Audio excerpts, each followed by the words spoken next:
Hi everybody, this is Aaron. I will be speaking with you today about co-occurring substance use disorder and psychosis.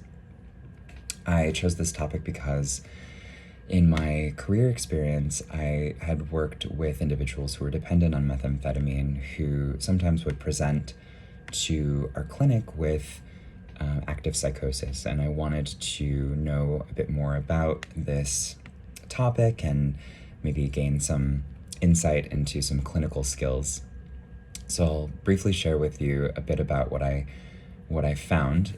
All the information that I'm going to be giving to you is from the text, Charles Atkins' Co-occurring Disorders, Integrated Assessment and Treatment of Substance Use and Mental Disorders.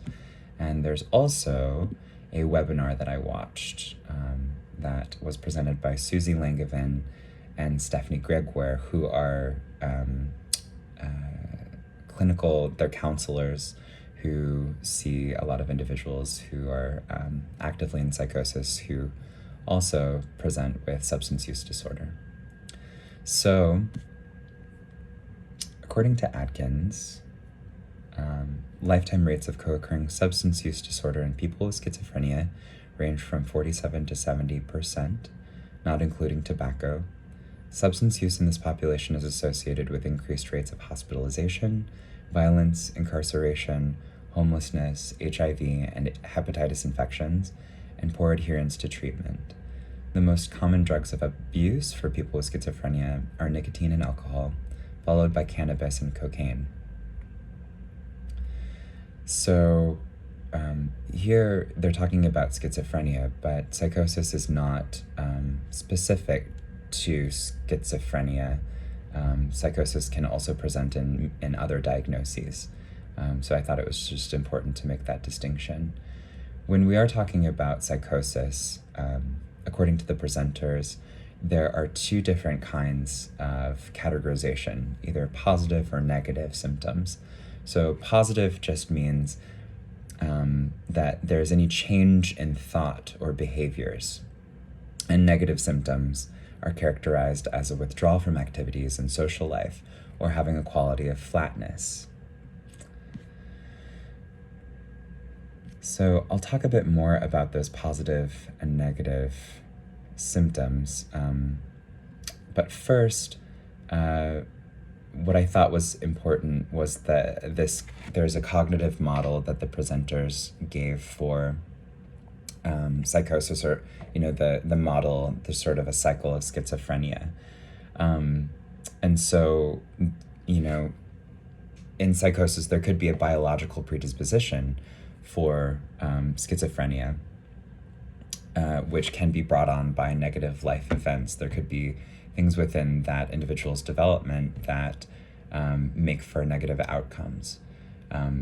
These negative outcomes can lead to dysfunctional beliefs about themselves, and that biological predisposition then will take into effect. So that's where we see a lot of negative symptoms coming out. Negative symptoms are, a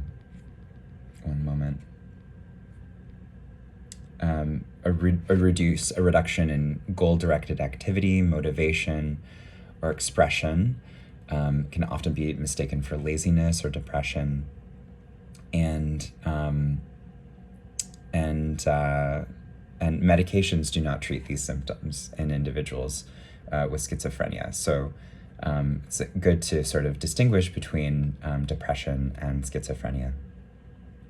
So you have negative life events leading to dysfunctional beliefs, these negative symptoms, and then there's some poor functioning that happens, which kicks in some of those positive symptoms. So positive symptoms include hallucinations or delusions.